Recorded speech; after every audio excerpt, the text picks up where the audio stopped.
ശ്രീമദ് ഭഗവത്ഗീത ധ്യാനം. നാരായണം നമസ്കൃത്യ നരം ചൈവ നരോത്തമം ദേവീം സരസ്വതീം വ്യാസം തതോ ജയമുദീരയേത്.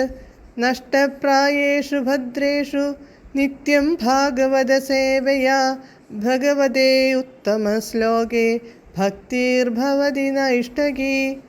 മൂകം കരോതി വാചാലം പങ്കും ലംഘയതേ ഗിരിം യത്കൃപാതമഹം വന്ദേ പരമാനന്ദമാധവം. ശ്രീഗുരും ദീനതാരിണം ശ്രീചൈതന്യമീശ്വരം.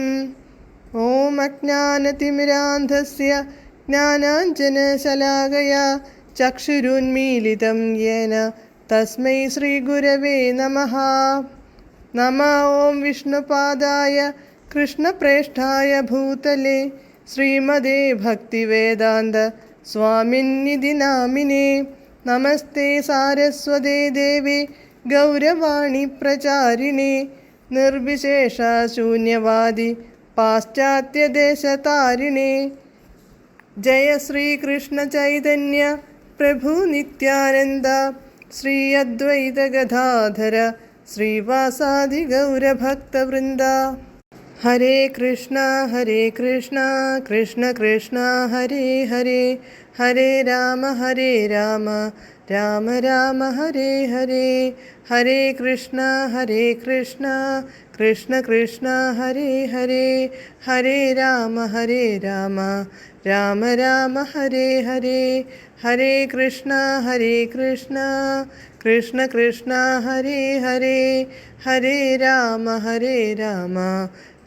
രാമ ഹരേ ഹരേ. ഭഗവത്ഗീത യഥാരൂപം. അധ്യായം 10 വിഭൂതിയോഗം. ശ്ലോകം 42, പേജ് നമ്പർ 571. അഥവാ ബഹുനൈതേന കിം ജ്ഞാതേന തവാർജുന വിഷ്ടഭ്യഹമിദം കൃത്സ്നമേകാംശേന സ്ഥിതോ ജഗത്. പദാനുപദം. അഥവാ അല്ലെങ്കിൽ. അർജുന, ഹേ അർജുന, ബഹുന ബഹുവായ കൂടുതലായി, തവ നിന്റെ, ഏതേന ജ്ഞാതേന ഈ ജ്ഞാനം കൊണ്ട്, ഈ അറിവുകൊണ്ട്, കിം എന്ത് ഫലം, അഹം ഞാൻ, ഏകാംശേന ഏകാംശം കൊണ്ട്, ചെറിയ അംശം കൊണ്ട്, ഇതം കൃത്സ്നം ഈ എല്ലാ, ജഗത്ത് ജഗത്തും, വിഷ്ടഭ്യ വ്യാപിച്ചിട്ട് ധരിച്ചിട്ട്, സ്ഥിതഃ സ്ഥിതനാകുന്നു. വിവർത്തനം. അല്ലെങ്കിൽ അർജുന, ഇനിയും വിശദമായി ഇതെല്ലാം അറിഞ്ഞിട്ടെന്തു വേണം? എൻ്റെ ഒരു ചെറിയ അംശം മാത്രമാണ് ഈ മഹാപ്രപഞ്ചത്തിൽ വ്യാപിച്ച് അതിനെ നിലനിർത്തുന്നത്. ഭാവാർത്ഥം.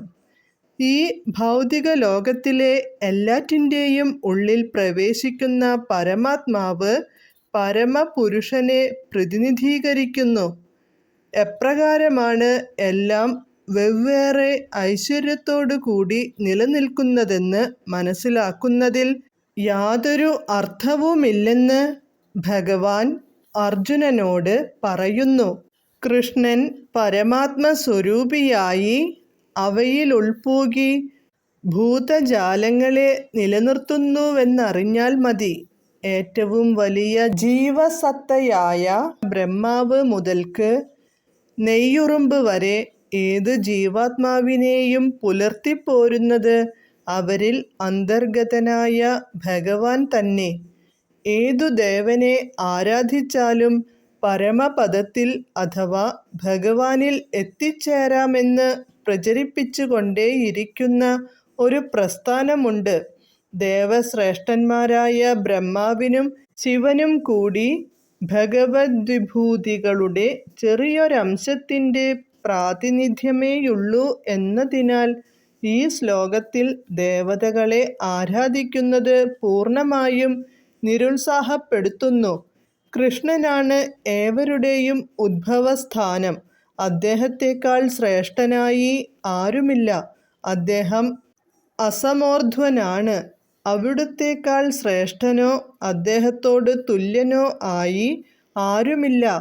കൃഷ്ണനെ ദേവന്മാരോട് ബ്രഹ്മാവോ ശിവനോ ആകട്ടെ തുല്യനായി കരുതുന്നവർ ഉടൻ തന്നെ അവിശ്വാസിയായി ഭവിക്കും എന്നാണ് പദ്മപുരാണം പറയുന്നത്.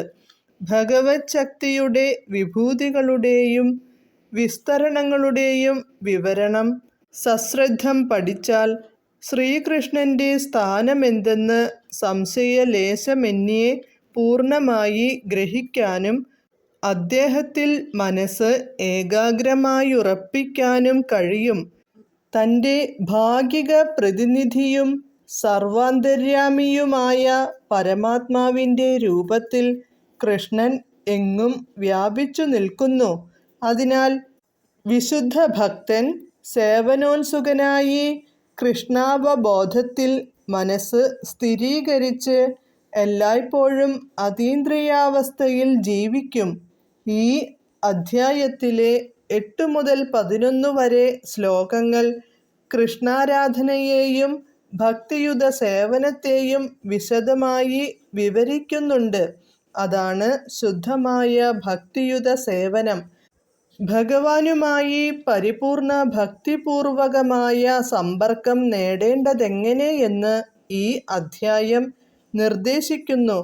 കൃഷ്ണനിൽ നിന്നുള്ള ശിഷ്യപരമ്പരയിലുൾപ്പെട്ട ശ്രീ ബലദേവ വിദ്യാഭൂഷണൻ എന്ന മഹാചാര്യൻ ഈ അധ്യായത്തിനെഴുതിയ ഭാഷ്യം ഇങ്ങനെയാണ് അവസാനിക്കുന്നത്.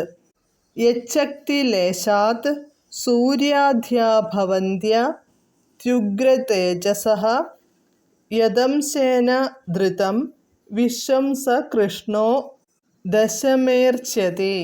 കൃഷ്ണന്റെ മഹാവിഭൂതിയിൽ നിന്നാണ് സൂര്യനു പോലും ഉഗ്ര തേജസ് ലഭിക്കുന്നത്. അദ്ദേഹത്തിൻ്റെ ഒരംശം കൊണ്ടാണ് പ്രപഞ്ചം നിലനിന്നു പോരുന്നതും. അതുകൊണ്ട് ഭഗവാൻ കൃഷ്ണൻ ആരാധ്യനാകുന്നു. വിഭൂതിയോഗമെന്ന ശ്രീമദ് ഭഗവത്ഗീതയുടെ 10-ാം അധ്യായത്തിൻ്റെ ഭക്തിവേദാന്ത വിശദീകരണം ഇപ്രകാരം സമാപിക്കുന്നു. ഹരേ കൃഷ്ണ.